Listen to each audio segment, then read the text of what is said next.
Hello and welcome to another episode of Historic Hindsight. I'm John, that's Tom, and today we're talking about the battle at Chickamauga. That's right, Johnny. It is, believe it or not, the second highest casualty battle in the war that nobody ever heard of because, truth be told, the battle was an accident. It happened at a place that was accidental. It fought for accidental reasons, and the Confederates won it for accidental reasons. How's it an accident? I mean, it's like war. Actual, how are you doing accidental battles? We'll get there, Johnny. But this is the whoops battle. Whoops! And at the end of the day, it had no significant impact on the war at all. No, like all the battles. Like this was just 90% of them. But this one was the second bloodiest. Death for death's sake. Like no. Which is impact. Most of the war. Some cool stuff happens on it though. We'll get into it, Johnny. Oh. Background, let's set the stage. It's middle 1863. The Union just secured the Mississippi. They pushed back Lee at Gettysburg, and for all practical purposes, the war should be over, but for some reason, we're still fighting it because rebels refuse to quit. So the new battle plan, essentially, is that we're going to cut the South in half again by going through Georgia. We'll just cut Georgia in half. South is cut in half again. Okay. The Anaconda plan. We're just 4 parts or whatever. Yeah. Shrinking and shrinking and shrinking. Well, now it's the pie plan. We're cutting them into slices and. Yeah, cutting them in slices. Yep.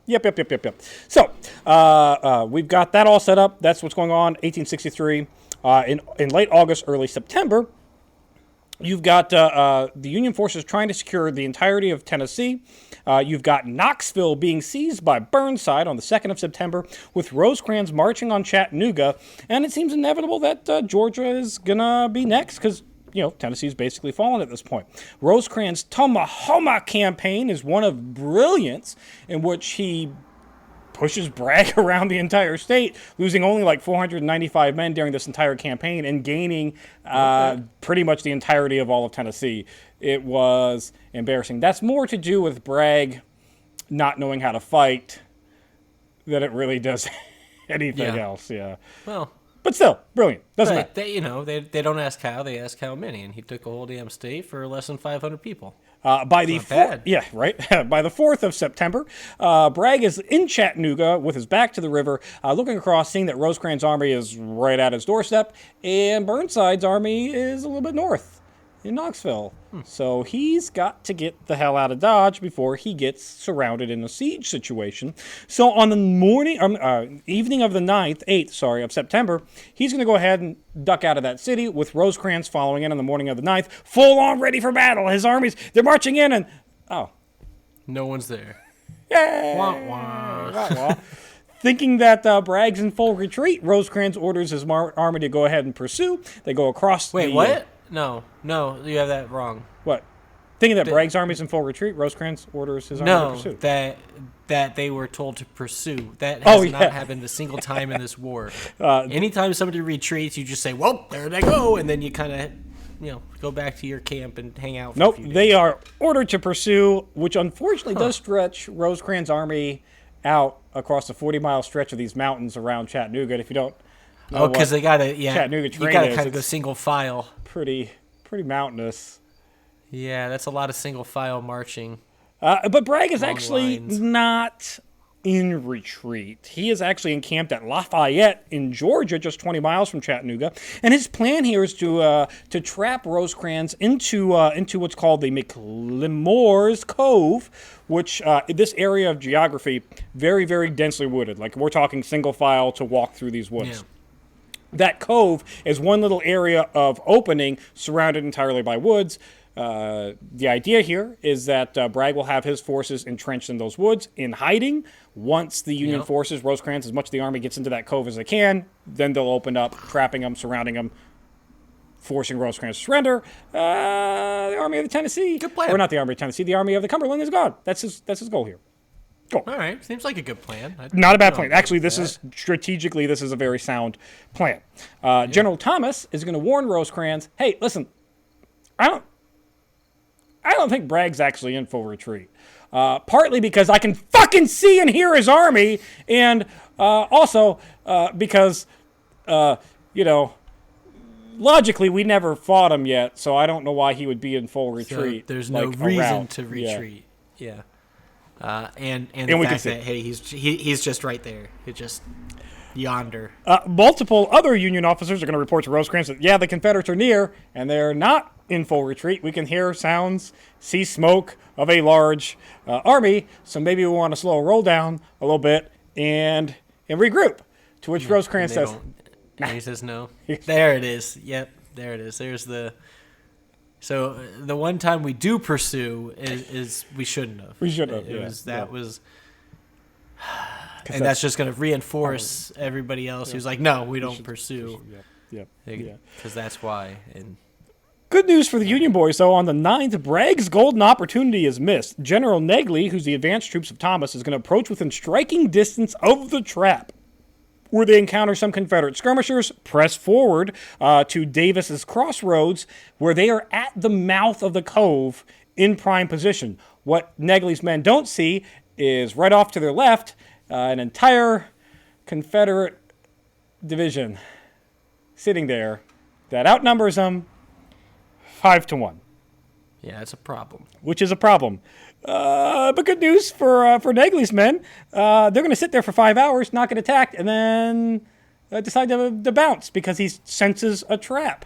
And why? Is that because they didn't go deep enough into the cove? They didn't attack. They saw the opening. They're like, this seems suspicious. So he sits there and he just goes in waiting until about 3 a.m. Confederate troops underneath Hill are ordered by Bragg to attack.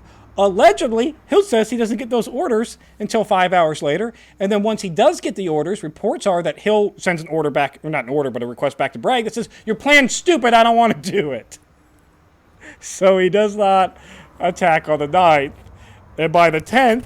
Did it take so long because they were doing like a game of telephone, like whispering in probably so that they don't give away their position? And so by the time that Bragg finally orders Hill, like, no, you are going to attack, and Hill goes, oh, fine, fuck, shucks, I'll go ahead and do it. Negley's already bounced. And there's nobody to attack. Reported to General Thomas, yeah, we totally just missed getting cut to shit by an entire division, because, whoops. Well, I mean, I guess they trusted their gut, and that's good. Save some lives there, because that would have been... Yep. Well, maybe save some lives. Although I'm guessing if they just ended it right there, probably would have been better. Probably would have been better. This battle is going to happen. Yeah, this battle is going to get pretty rough. Yeah. On the 11th, Rosecrans finally has to come to grasp that Bragg is not in full retreat, realizing he narrowly escaped losing all of Negley's men. Oh, whoa! How about that? Whoa! So he's going to order that everybody hightail it to just outside of Chickamauga area. Like, we got to hightail it. We got to consolidate our armies with the goal to... is that just a place to go, or is there... Well, he's trying to secure the roads to retreat back to Chattanooga. So he's consolidate the army. Ultimate goal, get back to Chattanooga, regroup, while we address the fact that Bragg is right outside of Chattanooga. So that's his goal. The problem is that his force is all spread out. Crittenden's force is actually 57 miles and 3 days of marching away from General Thomas's Negley troops. That's a ways away. Good news for us is over the next 4 days, Bragg is going to try to draw up new battle plans because his battle plans went to shit. And he goes, crap. Well, good. That's back to the drawing board. Back to the drawing board. His new plan is to repeat the old plan and try to figure out a way to draw out Rosecrans' forces into the cove. So, all right, so that's the same plan. That's not... Same plan. It's the same plan with a lure. Is that? Yeah, this time we'll send out units and we'll send out units in advance to engage them. Pull out. And his idea is send out units in advance, engage Rosecrans, hope that Rosecrans either retreats or comes out to fight. Like that's the plan. Yeah. No, I've seen this in movies. Yep. On the night of the 17th, Bragg, knowing that he lost the overwhelming advantage, still thinks he can break the Union Army, and orders a northward movement towards Chattanooga of his forces with his freshly reinforced units from Longstreet and Johnson, because while all this is going on, Trader President Davis realizes that if he loses Chattanooga or that area, it's another substantial loss. How do you come back from that? So he orders Longstreet's corps from the Army of Northern Virginia to actually take a train ride to hightail it over there. Problem is, when we took over Knoxville, there's no direct rail lines from Virginia to Chattanooga. So he now has to send his troops. Why are you? Well, because we took Knoxville. So once we took shoot. That train. So it's just a train. So he has to send his troops from Virginia all the way down into Atlanta, Georgia, and then up and over to Lafayette area. Takes Longstreet a couple days to get there, but his troops are now arriving on the night of the 17th. Well, good thing it doesn't matter because we don't do anything quickly or efficiently, so we give them always plenty of time to regroup, retroop, rest, whatever they need. Yeah. We're very hospitable in that way. Pretty much. So on the 18th, Bragg gives the orders, move the troops northward towards Chattanooga. In the spear point of the Confederate advance is Bushrod Johnson's division, which is going to take the wrong road. And instead of go north, they go west. Shoot. Where they wind up running against some Union troops at Reed's Bridge at 7 o'clock in the morning. And there's our first... Well, actually, it's like our second whoops. The first whoops was not attacking when we should have, or the Bragg's force is not attacking when they should have. And the second whoops is we took the wrong road. Yeah, and ran into trouble. So they're going to run into, at 7 a.m., Union cavalry pickets underneath Colonel Robert Minty, who's going to hold up a stout defense, or as much of a stout defense as he possibly can, against overwhelming numbers. This was a very odd battle in which the Confederates, at all points in time during the battle, outnumber the North. Yeah. This doesn't well, it's because they didn't go to the right battle. They came across some poor little picket who was just like, well, wait, hold up, you guys aren't supposed to be coming here. What the hell is this? Minty's forces are actually outnumbered 5-1, but they do delay Johnson's men from crossing until about 4:30 p.m. Unfortunately, Minty isn't able to destroy the bridge before he has to retreat, and I'm not entirely sure that would have mattered, because as you see from this footage, it's not like this was a large body of water they had. It's like ankle deep, guys. You can just... Well... I don't know why we're fighting over a bridge. Gotta keep your socks dry. Got to keep them socks dry. While the defense of Reed's Bridge is going on, Wilder's brigade, Colonel Wilder, is defending Alexander's Bridge. He is also heavily outnumbered, but Wilder's brigade, they're the new flying infantry division. They ride in on horseback. They dismount. Fly? Yeah, flying infantry. They ride in on horseback. Hence the flying. Quick movement, not literal flying, but quick flying, like lightning. They're lightning, Johnny. They're the lightning brigade. They get the nickname, the lightning brigade. Okay. Flying, dismount, and they are all issued. Every man is issued the Spencer repeating rifle. It is a 7-round tubular fed magazine from the back. All you gotta do is cock the hammer, do that, and you get a bangity bangity bangity bang. So even though they're outnumbered, it doesn't much matter when you have superior firepower. And Wilder's brigade, with their Spencers and 4 guns of Lilly's 18th Battery. By the way, Johnny, Wilder's brigade is substantially made up of Indiana boys, and they're supported by the 18th Artillery. Indiana boys! This is an Indiana. Get involved. 72nd Indiana unit, which, by the way, this gun right here, Johnny, it's actually a 72nd Indiana gun. So, Indiana boys! I got an Indiana gun. That was there. This is... Hot dang. It saw it.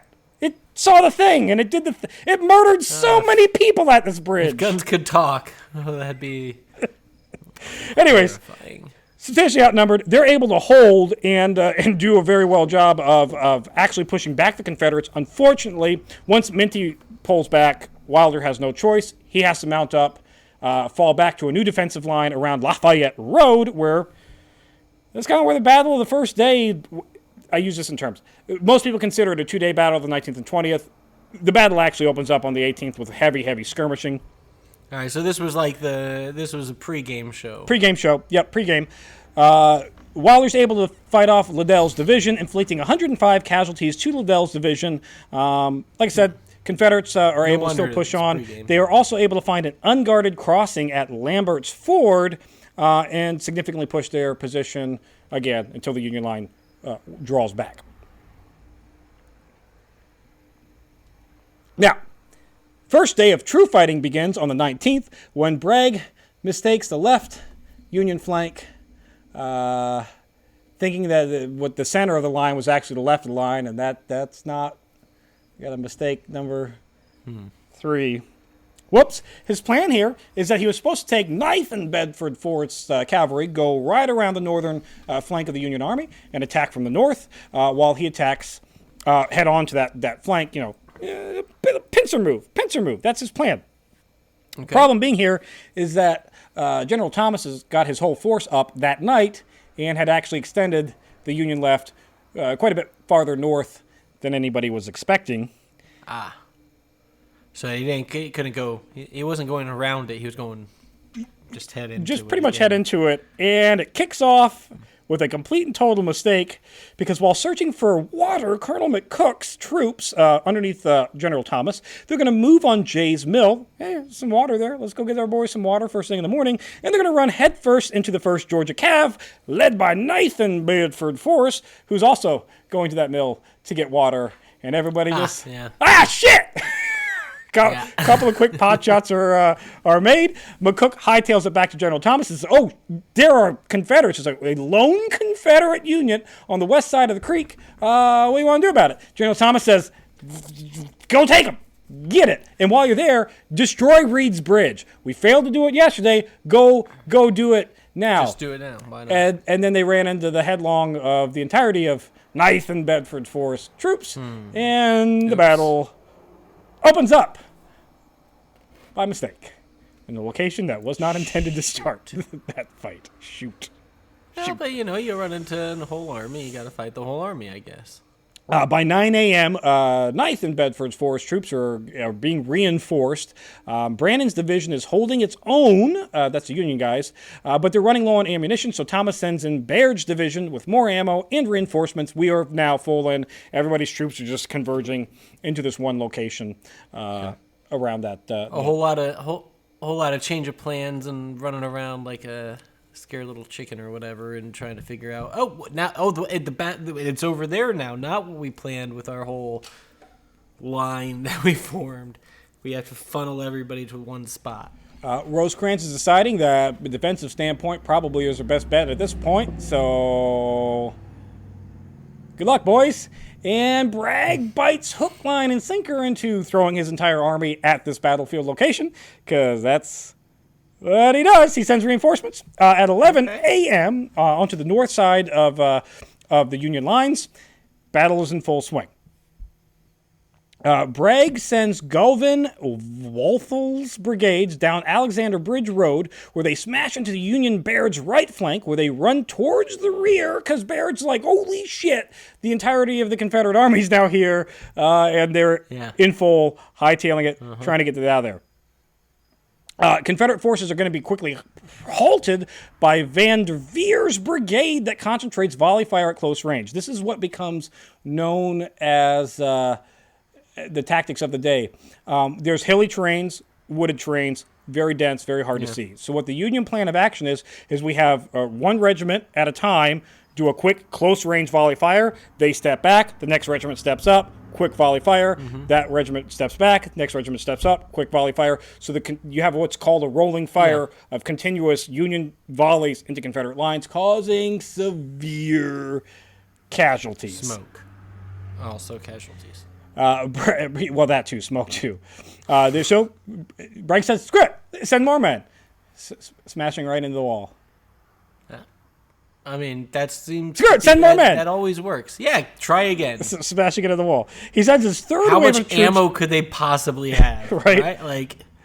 He sends his third wave of fresh troops underneath Stuart to hit Palmer's lines, but Stuart's forces say, nah, I'm going to hit Van Cleve's flank instead, and that's the right move, because they rout Van Cleve around 3:30. So instead of hitting the same spot over and over again, I'm going to hit these guys over here.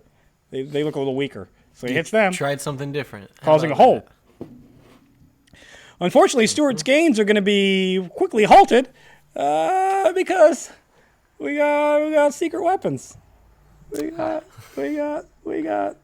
secret weapons. So and the Lightning Brigade, who's been in reserve today, comes flying in, dismounts, and at 150 yards, opens fire with these guys, forcing several Confederate units to retreat. Nice. Saving the Union ass on the first significant day of fighting. For now. at least for now. Rosecrans is going to attempt several counterattacks to regain lost ground and later in the evening with no effect other than them losing Colonel Haig. Get shot and killed. So, way to go, guys. No ground gained back. Yeah. By 6 p.m., the Union lines are holding, as well as they probably can be, given the outnumbering and all that severe fighting that's been going on today. Dusk is falling, and then we get the shit show that is the evening of the 19th, or around sunset. Claiborne decides to hit the Union lines one more time. Learning real quick that we can't see shit at night through these dense forests anyways, through all the smoke and haze of fire. Parts of the ground are literally on fire at this point, creating more smoke, more chaos. And, right. Well, and if you've been in a forest just before sunset, it gets way darker, way faster. Like hours before sunset. Union forces underneath Baird are going to move up to support Union forces underneath Baldwin when they mistake Baldwin's forces for rebels, and then, you can't have a battle without some Union-friendly fire. That's right. Yeah, gotta kill some of our own boys. And when attempting to do a counterattack, Deschler's brigade, Deschler's going to be shot in the chest and killed when he's trying to open up an ammo crate. Why are you trying to open? You're the boss. You don't have to open up ammo crates. Have some dipshit private do it. Probably wouldn't have gotten a bullet to the chest then. Yeah, well, at least not there. Maybe somewhere else, but... Fair enough. Summary of this first day of heavy fighting is simply, I can't see shit through the woods. Holy hell, there are more of them than we thought. Volley fire, volley fire, fire volley. What the fuck is that new gun? It's shooting so damn fast. Plug the hole, plug the hole, plug the hole.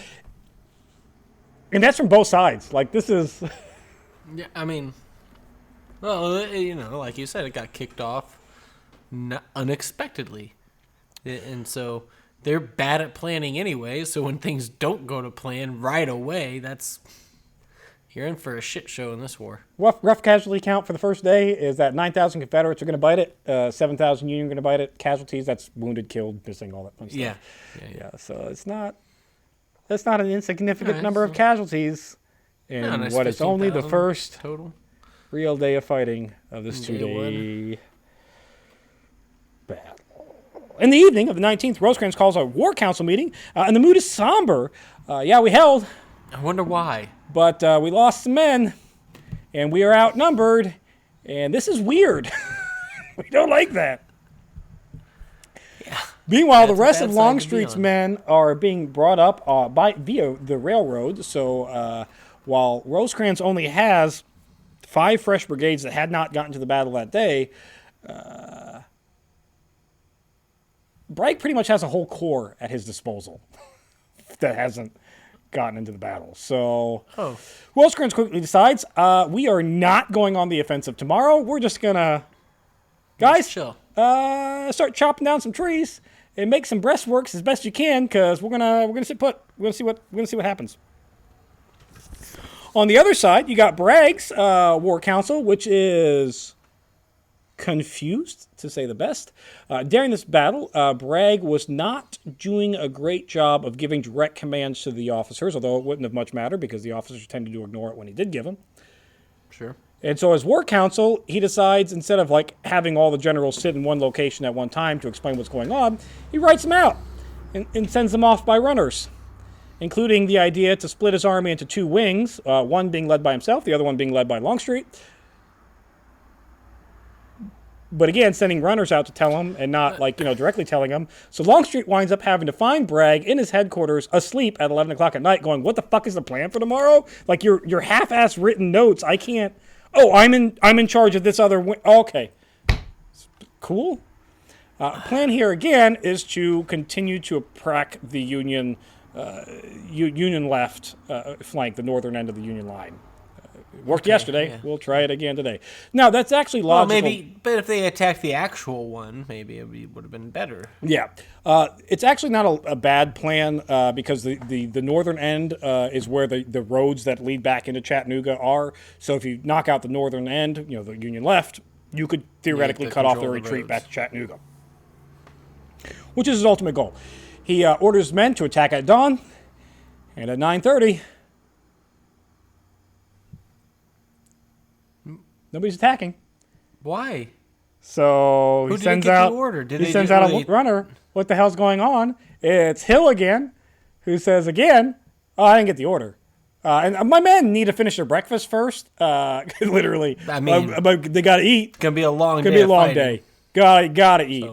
So the battle doesn't actually kick off till 9:30ish in the morning. That's my kind of battle. When Bragg says the most profane things. Like, this is one of those rants on TV where it's all it's a How do we know this? He's saying things that sailors would blush to get Hill to move. The plan here is they attack at the farmost leftern point, and each regiment down the line of the Confederate line attacks in wave, trying to push the Union south. Okay. That's his goal. Cut them off. But it doesn't work that way, because in those 2-3 hour delay of fighting, General Thomas's troops, which were not fully trenched in and dug in and ready to go, had plenty of time to dig in and get ready to go. So when the first of Hill's men... If they maybe just would have started breakfast at like 4... Yeah. Hit the Union line. Good to go. They hit a wall.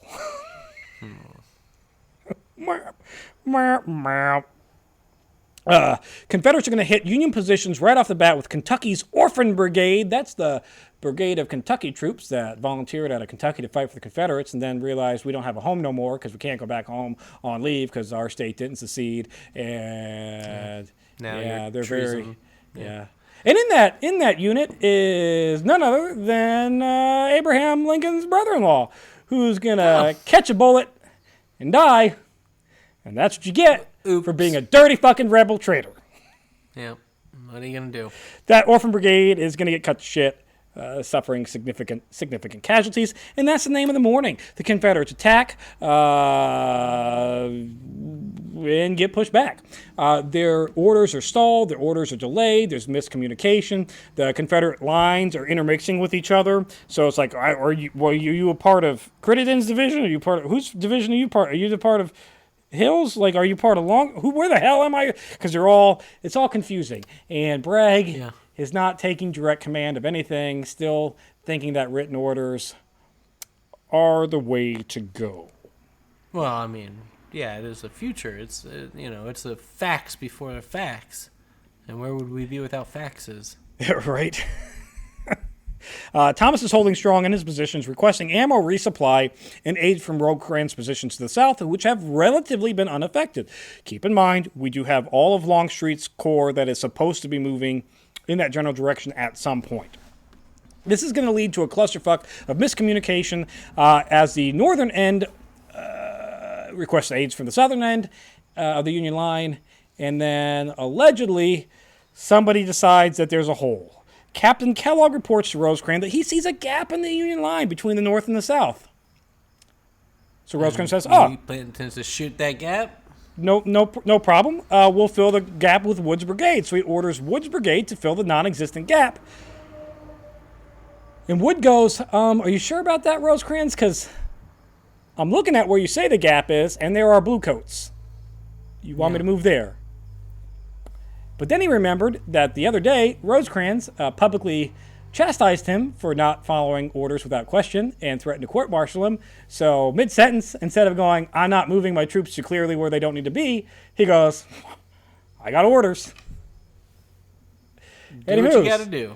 Creating a massive hole, which is then immediately exploited by Longstreet, who just happens into the hole. Another one of our whoops events. Oh shit, there's a hole here. Hey. Having nearly the same number of troops as Pickett charged, Longstreet finds himself in a prime opportunity and turns Rosecrans' flank, sending all of Rosecrans' section of the army in immediate rout. And Johnny, the only thing that saves General Thomas and the remaining bit of the North is, can you guess it? I can't guess it. Oh, is it that gun again? It's Wilder's Lightning Brigade, a lot of love here. Plugging a hole with this bad boy, shooting it down, stopping Longstreet's advance. to protect General Thomas is what's left of the Union Army here. Rosecrans is pretty much completely off the field. His troops are in full panic retreat. General Thomas is going to earn his nickname, the Rock of Chickamauga, when he plants his heels in and says, all right, fuck it, boys. We got to cover the retreat. Somebody's got to ensure that something stays around and survives. Thomas is going to form his men in a horseshoe position around Snodgrass Hill, and it becomes, for lack of a better word, a killing zone. That's how nice. What it is. Again, we've got the Union tactics of regiment volley, step back, new regiment come up, volley, step back, new regiment come up, volley, step back, as Bragg continues to thrust men after men after men after men into what becomes known as Horseshoe Ridge. Wilder's brigade is going to continue the rest of the battle, running here, there, and everywhere with the Spencer, plugging gaps as need be. Bragg is going to tell Longstreet that he feels that the battle is lost. Perplexed, Longstreet goes, we just took out half their army. What are you talking about? Like, we're just good. Yeah. We just keep going a little bit. We'll be fine. To which Bragg tells Longstreet, yeah, that was the southern end of the army who was able to retreat back to Chattanooga through the roads that the northern army holds. So maybe we should have taken out the north first. Well, which was the plan. Right? Which was the plan. Like that was they kept trying to do that. And then they didn't do it. Longstreet is then going to take his own assault on Horseshoe Ridge, with Thomas continuing to hold strong but running low on ammunition. At 4:30, Longstreet orders Preston's division to assault Snodgrass Hill, a.k.a. Horseshoe Ridge, which Longstreet in his own report says he must have had about 25 separate attempts to take that ridge. In reality, it was just a continual... That's about right. It was just a continual, constant assault on that ridge by various different Confederate regiments. But when do you give up, though, is what I'm saying. Like, they do not take those heights.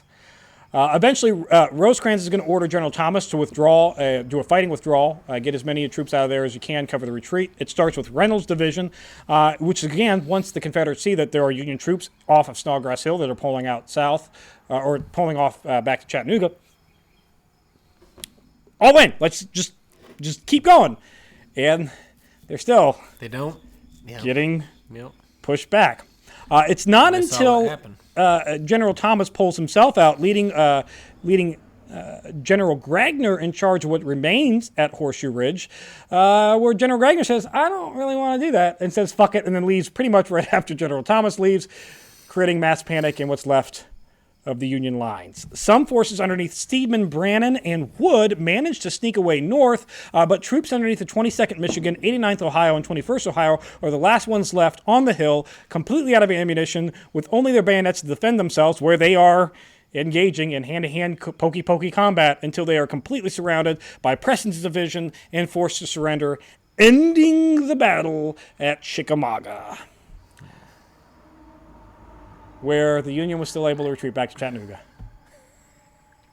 So just nothing. Just aftermath report, Johnny. Oh, this happened. Yep. Right, yes, Union forces are going to be able to successfully retreat to Chattanooga, where they're going to be besieged by Confederates for several months until General Ulysses S. Grant comes to the rescue and breaks out the siege in what has to be the most unrealistic, lopsided victory of the war, when they fucking beat the rebels at when you watch, we'll do a Chattanooga special, and when you watch that, it doesn't make any sense how the Union was able to win. It's the terrain, everything about it was technical. We had U.S. Grant on our side, Johnny. Grant. Sorry, I mispronounced. The battle proves that mounted infantry fighting with advanced weapons, who would have thought, is the way to go. Works pretty well. When everybody else has muzzleloaders and you give a guy a repeating gun, turns out that one guy with a repeating gun is worth about 5 guys with muzzleloaders. Weird. Well, yeah, it's funny how just being able to fire off 7 shots in a row instead of 3 shots in a minute is an advantage. Rosecrans is going to be stripped of his command almost immediately and replaced with General Thomas, who takes over command at Chattanooga and the siege there at Chattanooga.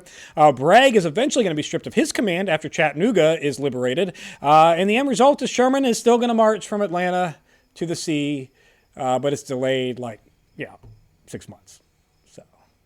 So he'll burn it in the spring. So Yay, that was great. And out of that pointless battle, we've got a casualty report.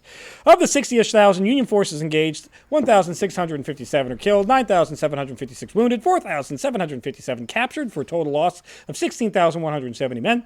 Of the 65-ish thousand Confederate forces, 2,312 are killed, 14,674 wounded, and 1,468 captured, for a total loss of 18,454 men. It's one of the rare battles where the Confederates lost more men than the North. 4,624 men are going to be casualties for a battle that didn't need to happen. All because some folks wanted water from the same watering hole. Yeah. And the folks before them took a wrong turn. And the folks before them refused to do an order. Yeah. Oops. And the folks before them pursued when that's never happened before. That's never happened before and probably shouldn't have happened, yeah. Yeah. And the Confederates only won because Rosecrans moved a brigade to a non-existent hole, creating an existing hole. Yay! That's it for this week in Historic Hindsight. Thanks for listening. Be sure to subscribe, rate, and review, and join us next week when we talk about some rich white guy that ran the country for a bit.